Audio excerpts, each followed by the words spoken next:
کیونکہ وہاں سے فیصل آباد سے جو آدمی جیت کے آیا ہے وہ آ رہا ہے اور وہ مجھے یہاں سے لے جائے گا اور وہ میں اس کی پوری فائنانس کر چکا ہوں اور وہ واقعی آیا اور اس نے اس بزنس مین کا ہم کچھ نہیں بگاڑ سکے، تو اس میں کتنی صداقت ہے سر؟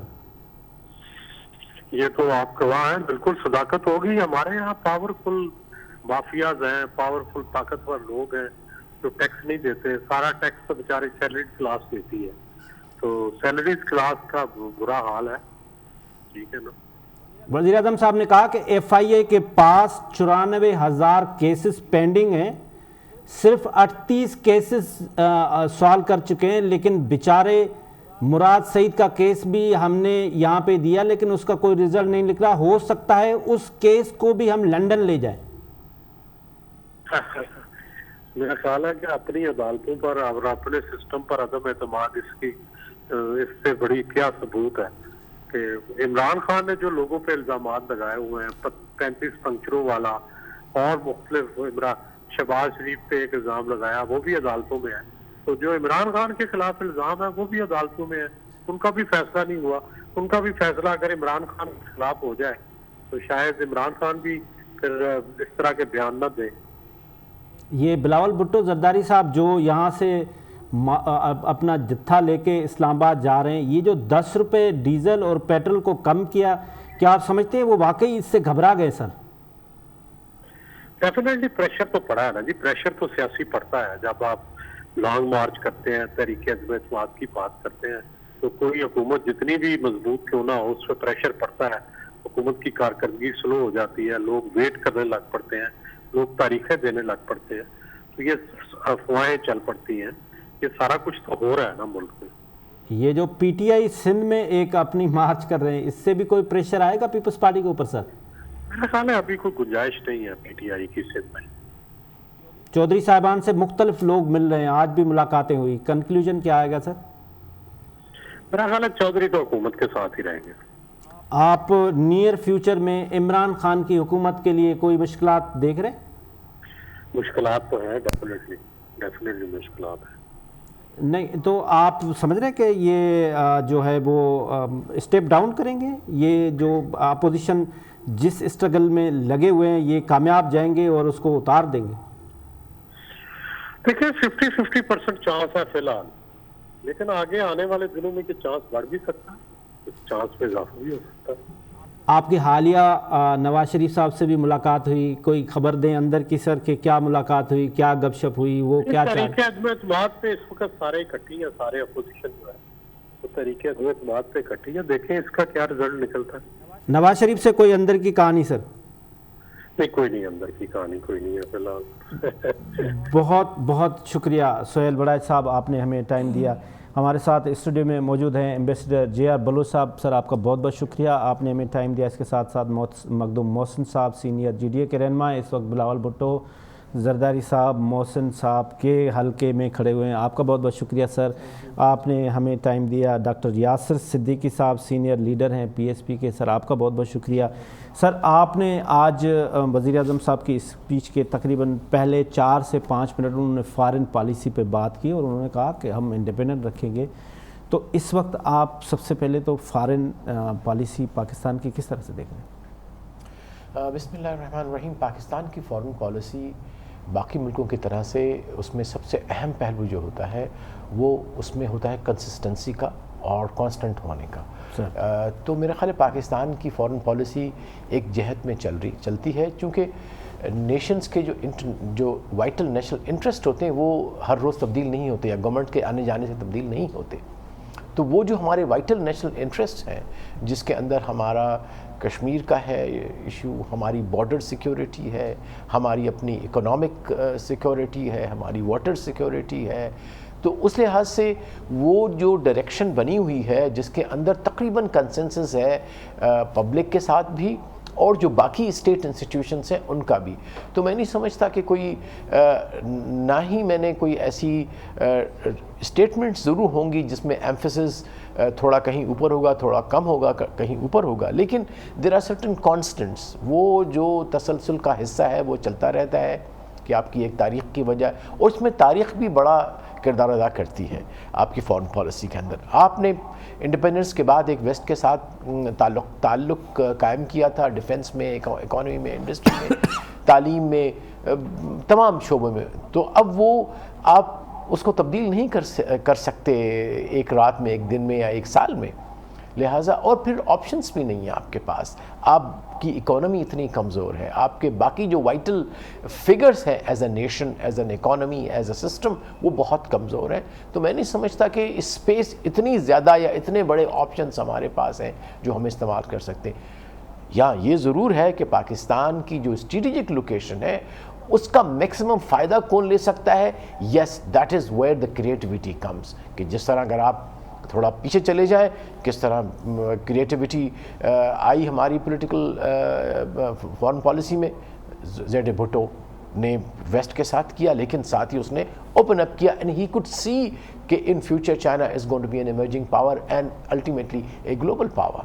تو وہ ایک کبھی کبھی ایسے موقع آتے ہیں اقوام کی تاریخ میں, لیکن ہر روز تبدیلیاں نہیں آتی. میں نہیں سمجھتا کہ کوئی بیرونی ایسی چیزیں ہو رہی ہیں جس کی وجہ سے ہمیں تبدیلی آئے, یا کوئی اندرونی ہو رہے ہیں.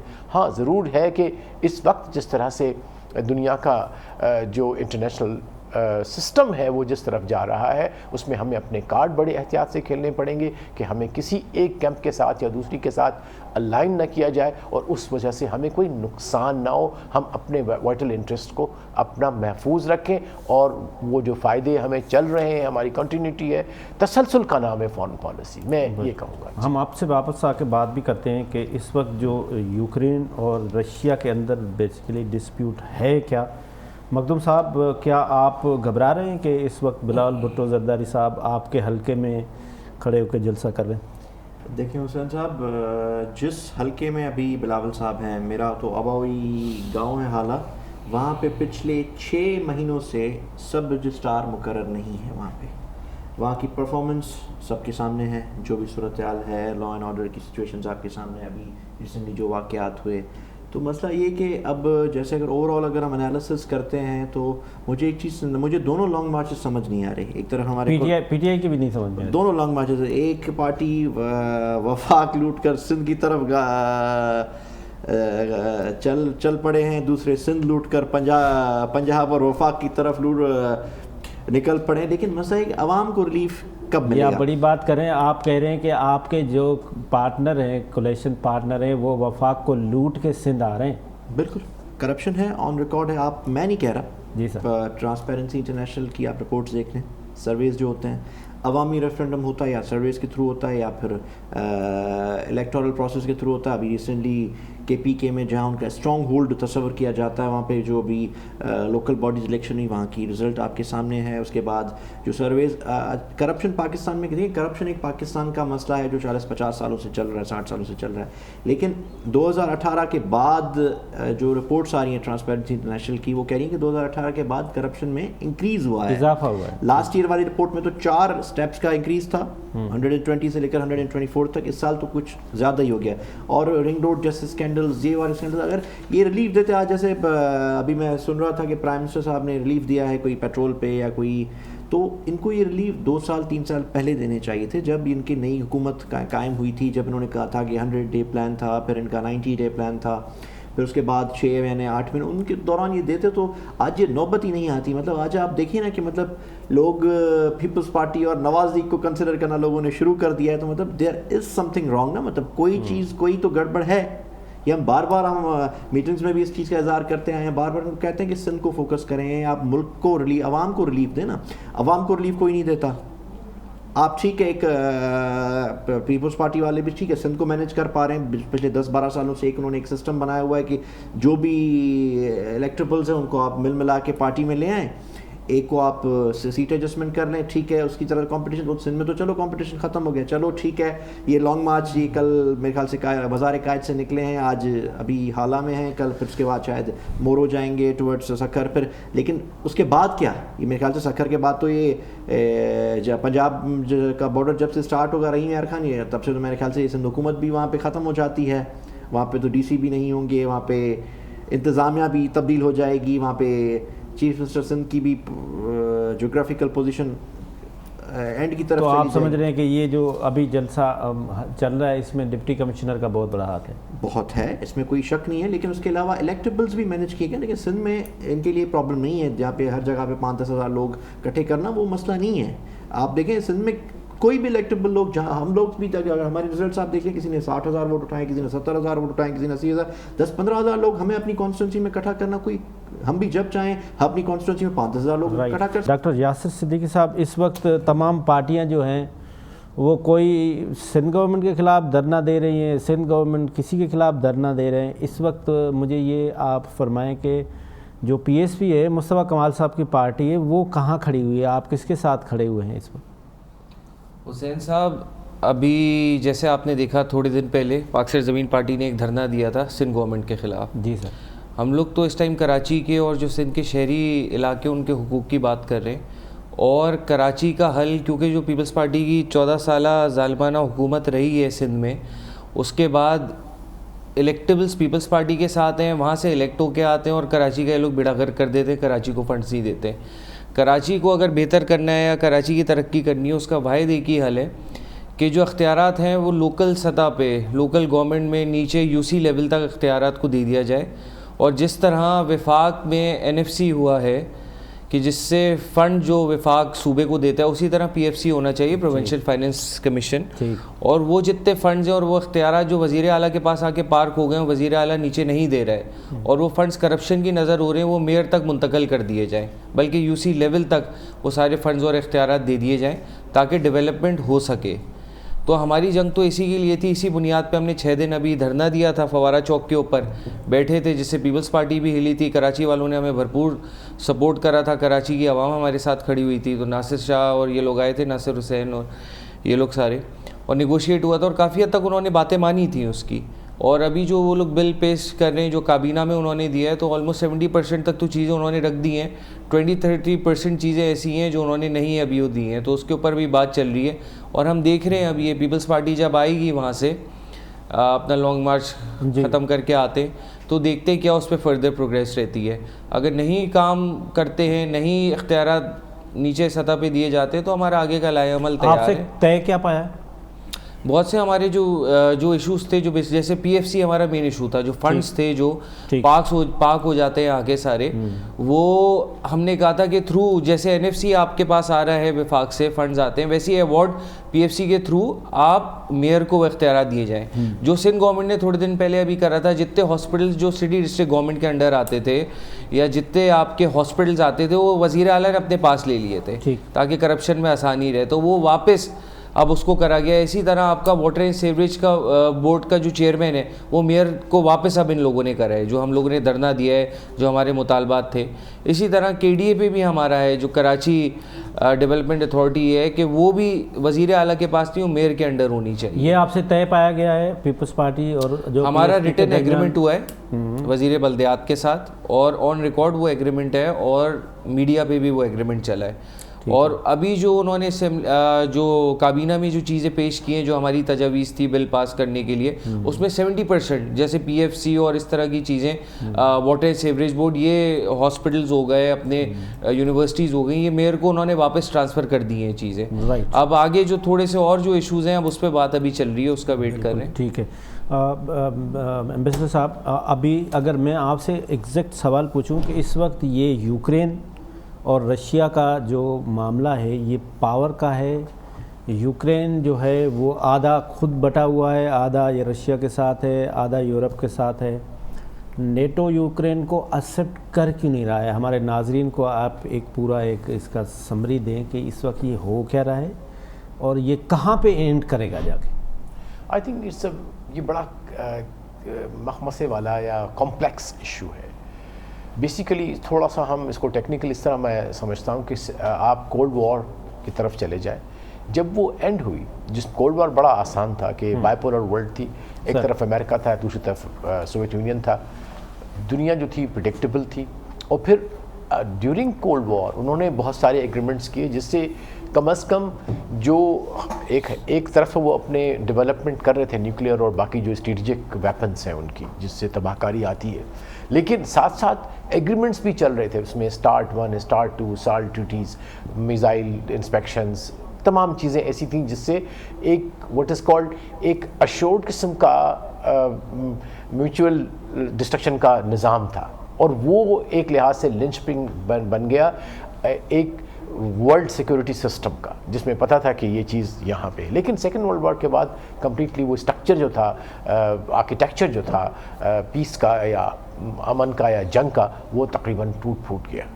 اس میں بہت سارے سینٹرز آئے. اس میں سب سے پہلی بات ہے کہ یونیپولر ورلڈ بڑھ گئی، امریکہ واز آل اینڈ آل. لیکن پھر ہم نے دیکھا کہ ود ان ڈیکیڈ یا سو کچھ اور سینٹرز آف پاور آئے. اس میں چائنا کا ابھرنا بذات خود ایک بہت بڑی ڈیولپمنٹ ہے، جس وجہ سے پھر وہ امریکہ کو بھی دھچکا لگا، اور ہم نے دیکھا کہ چائنا اور امریکہ کے درمیان بھی ایک دوبارہ پھر ایک سرد جنگ قسم کی چیز چل رہی ہے.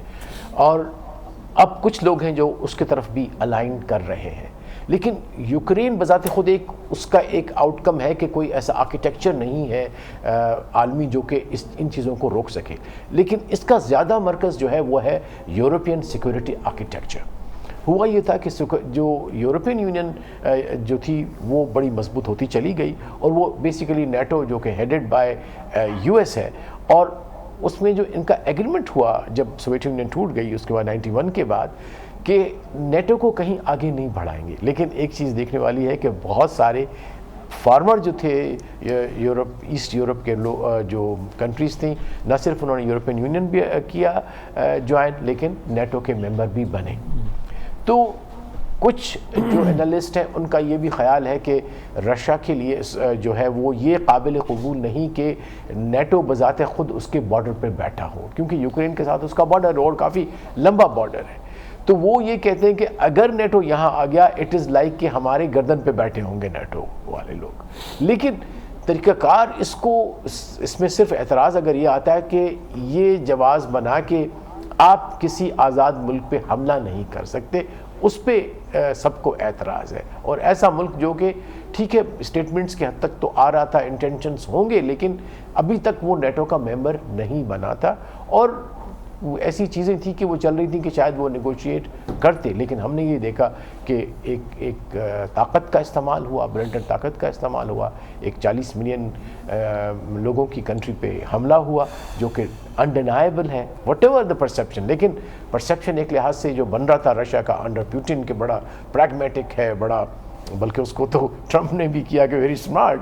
لیکن اب جو حالات جا رہے ہیں تو اس سے بہت خطرات بڑھ گئے، اس لیے کہ یہ جو کہتے ہیں ایک جو ایسکلیشن لیڈر پہ بہت آگے چلا گیا. اور آپ نے اس کی اسٹیٹمنٹ بھی سنی پیوٹن کے کہ اس نے اپنے جو اسٹریٹجک ویپنز ہیں جس میں نیوکلیئر بھی شامل ہے، ڈیٹرنٹ فورس جو ہے اس کو ریڈ الرٹ کر دیا ہے کہ بھئی کسی وقت مجھ پہ حملہ ہو سکتا ہے. یہ اینڈ رزلٹ کیا دیکھ رہے ہیں؟